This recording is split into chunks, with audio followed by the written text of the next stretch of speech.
طيب يا جدعان، حصل موقف معايا انا مش عارف اتصرفت صح ولا اتصرفت غلط، وهل اللي انا عملته ده حرام ولا حلال؟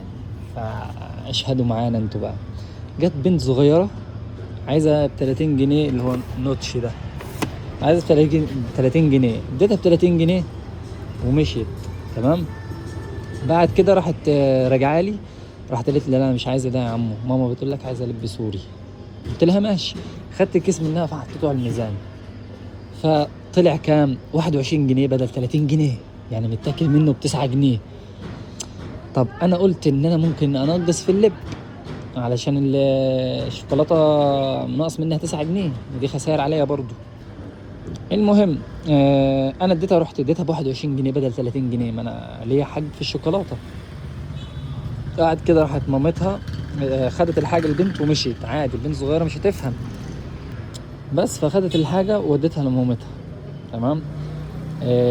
بعد كده راحت عادي، يعني الدنيا تمام ومحدش جه ولا حد. بس انا عايز افهم، يعني اللي عملته ده صح ولا غلط؟ يعني حرام ولا حلال؟